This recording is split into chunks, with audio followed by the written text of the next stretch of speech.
Munch with Moz now, munch with Moz, munch with Moz now, munch with Moz, munch with Moz, munch with Moz, munch with Moz, munch with Moz now, munch with Moz. Hello, talk to me. I'm super good, yeah. Oh, that's great. Enjoying this lovely concoction of food on the table. Yes, well, fantastic. So I'm here with the lovely Claudia this evening, and we're going to be cooking a mung bean stew. That doesn't actually sound very delicious, but it is. It's very, very delicious. So I'm going to do it with some potato rosti and some griddled courgette and aubergine. Look what's in front of me. Here I've got green courgette, very ordinary. I think we're all familiar with these, aren't they? I have seen one before. Yeah, but baby, check this. Whoop. I'm swearing. And that's also a courgette, and the only difference is it's different colour. Literally, that's it. Yeah, it's just united colours of courgette in this kitchen. And we've got some aubergine as well. So what I've got here is some dried mung beans. That's what we're going to be cooking with. Ta-da!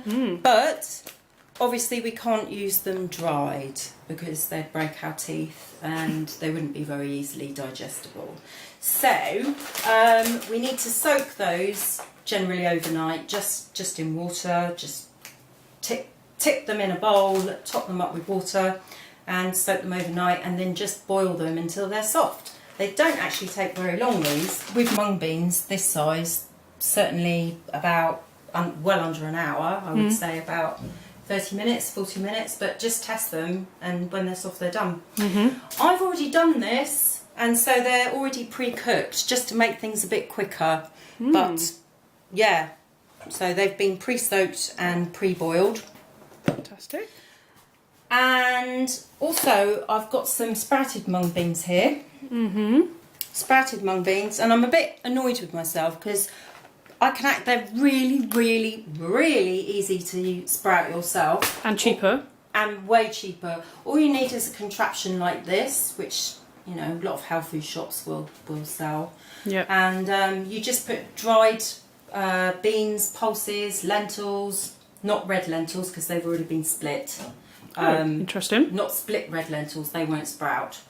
But normal other lentils, Pretty brown much lentils. anything else. Chickpeas as well. Chickpeas will do it. Yeah.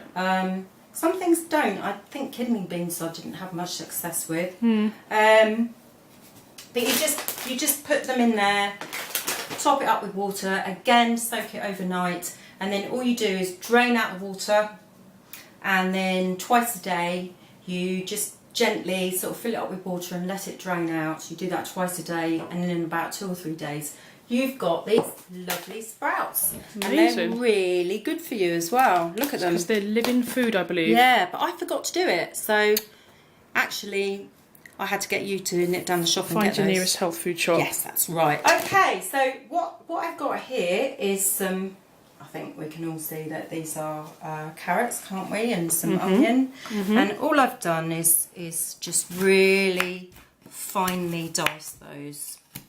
Oh, if you just go like that, you can get it nice and I've thin. tried that and I slip all over the place.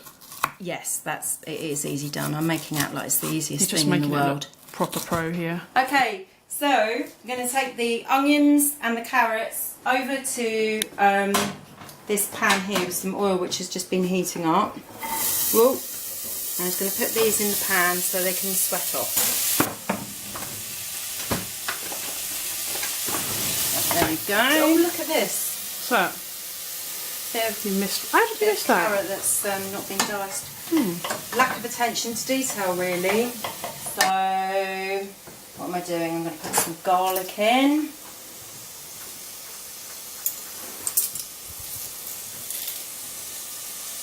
How much garlic's going in? I'm just putting a couple of cloves in here. It's got so much onion. Cool. So how long are we doing this for? We would sweat that off until they're kind of, the onions are translucent, and the carrots are beginning to cook off, really. Yeah. We're not going to brown them or anything like that. We're just going to soften them and 5 minutes or so?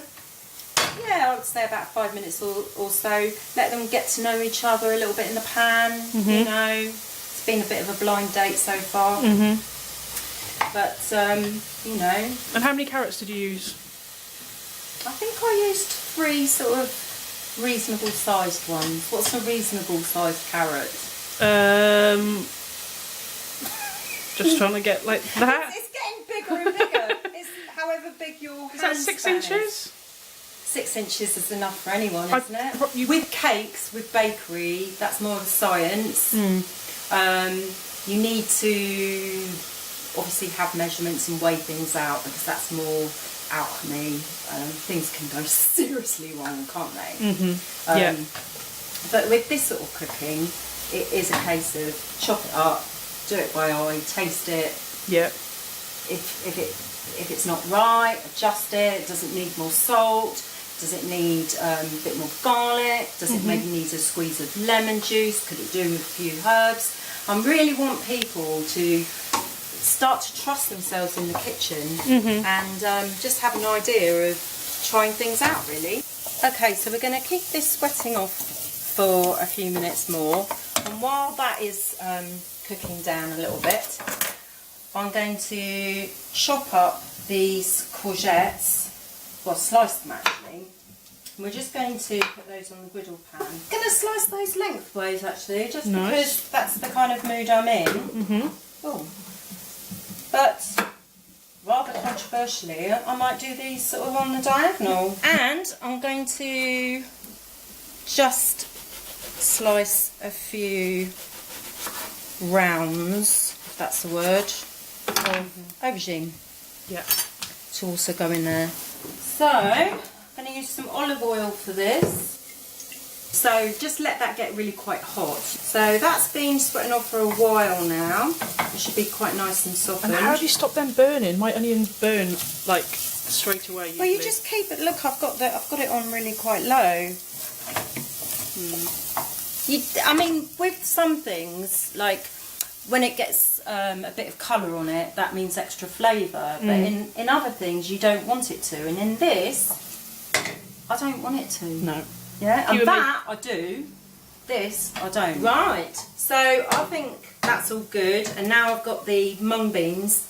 Now, as I say, these have already been pre-cooked. So just go ahead and just put these in.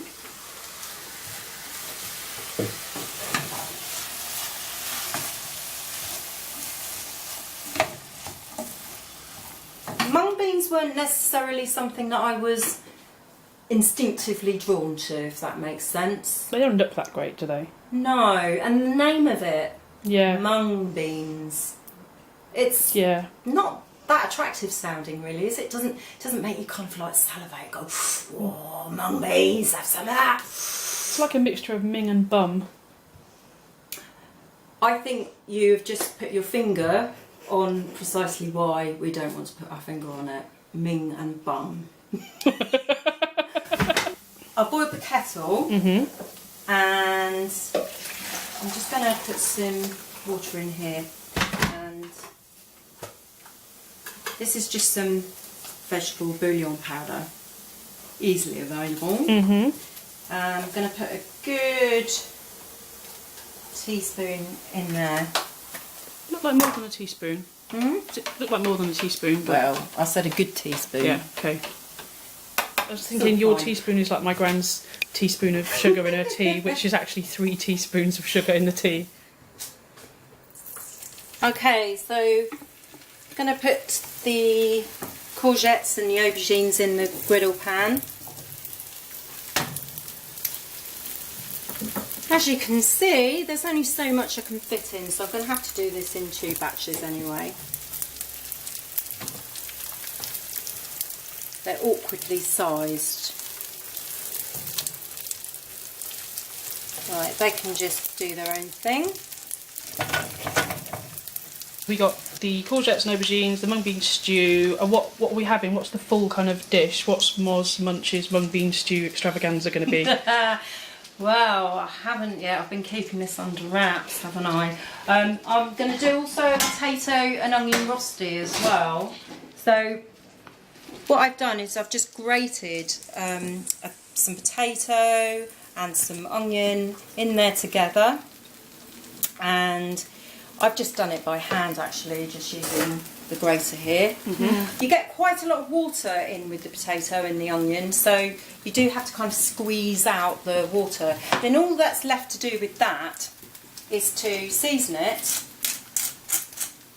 just using some ground pepper and also a bit of white pepper in there. What would you say the difference between black and white pepper is? I never use white It's pepper. different flavour. And I'm going to put some salt in there. How many Mix it up. potatoes did you use and how many onions is my question. You know that. As much as you can see in there, but ratio wise, depends how big you want your rosti, but ratio wise I'd probably use 3 parts potato to 1 part onion. With the potato rosti, I'm going to add a bit of gram flour to it as well. You can just use normal flour, but gram flour has got a really nice flavour. Is it chickpea flour? It is chickpea flour. You can use it to make falafels and things like that. I need to get And some. even a kind of vegan omelette as well. But I'm just going to add maybe 1.5 tablespoons for that amount. I'm just mixing that in roughly into the potato and onion mix. Lush. That looks cool. That just kind of Yeah.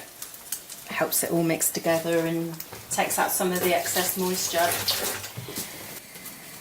Add some more oil to the frying pan here for the rostis. And while that's occurring, oh, that can be turned up a little bit. Go higher than I thought actually. And do you season these at all? I will. What I'm going to do after with those, and where we need to discuss this as well, is actually put some homemade vegan parmesan. Nice. Yeah, Ooh. I'll discuss that in a minute. Yeah. And that's got some seasoning as well. Okay. So while this is heating up, it's just a question of keeping everything going. I mean, that's the thing with cooking. It's all timings. Yeah. A lot of Which- people struggle with that, I think. I struggle with it. Okay. I'm not going to lie, I do struggle with it. Okay, so the pan is nice and hot now, and we're going to put in the potato rostis.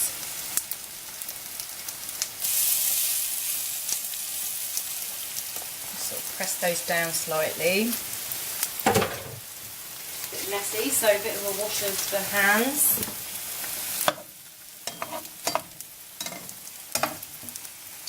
This is smelling good. So I'm not going to sort of press those down loads, I'm just going to let them take their own shape and then leave it. They don't take too long to cook. When they're sort of done on one side, they'll loosen themselves off the surface of the pan. So this batch is pretty much done. It's got nice colour on there, almost a bit too much colour on there, but never mind. Actually, with aubergines, you know, a lot of vegetables, people really like them al dente, and that's a really nice thing, isn't it? To have a nice al dente vegetable with a bite to it. Yeah. But with aubergines, there's nothing worse than an al dente aubergine. They I've look just- gorgeous. Yeah, I'm just putting them Tasty. on there to get the excess oil off while we're doing the other batch. Uh-huh. And I'll finish those off, as I said, with some Yeah. homemade parmesan in a minute. How are the rosti doing? Very good question. Should we have a little look? Yep. Wow, they keep their shape amazingly. They do, don't they? Just literally with a bit of gram flour in them. That's gonna. I'll turn that over again. It's yeah, that's just had a bit of gram flour. That just helps it to sort of stick to itself. It's amazing. There are vegan parmesans for sale, but I've tried them and not particularly like them very much. I prefer this version that I've made myself, which is really simple and really tasty. Here it is. I've already got it made here, and it's just 2 ingredients, and just Two? 2 ingredients, 3 if you count salt. Have a little taste. Oh my god. That is a hit. Yay! That's a cheesy hit. Love it. It's nice, isn't it? And I'll tell you, all it is... I literally eat that off a spoon. You did literally. I did eat off a spoon. All it is something called nutritional yeast flakes, which you can get from health food shops. And actually, it just looks like fish flakes. But they're not too expensive, are they? No. That whole tub, it's not that much. It's what, less than £3? Yeah, which. And you can get them with the addition of B vitamins as well. Okay. And that's got a really nice cheesy flavour to it. You Lovely. can just add that to soups and stews, and it's really nice. It lends a really savoury taste. So it's basically 1-to-1 of nutritional yeast flakes, and the same as cashew nuts. Okay. Now these are roasted cashew nuts, but equally you can just use raw. I've tried it both ways, and both work well. So it's the same. It's the same amount in terms of volume. Lovely. And you just put that in a liquidizer, wazz it up with a good pinch of salt, and that's it. Sorted. It's so easy. And would it... Rostis are doing well. Yum. Oh, that one's doing very well. Okay, so while that's occurring, I'm just going to check the seasoning for the old mung beans.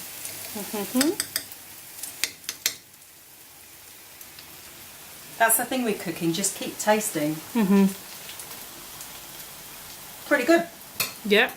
I think that needs a bit more salt. What was it again in there? Salt, pepper...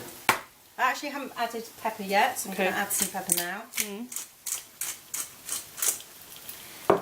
And actually what I think is a really nice addition is to add a little bit of lemon zest. Okay. Just adds a really nice freshness and lifts things. What's the difference between that and just squeezed lemon? This is, the oils are in the skin here. So by sort of just getting the zest, there it is there, you don't need much. It's just got a more intense quality, which the juice also adds more liquid. Yeah, okay, and you don't want that. There's quite a lot of liquid in here already. Okay, so the final ingredient for the mung bean stew is just some finely chopped coriander. And I'm just going to add the coriander now to the mung bean stew.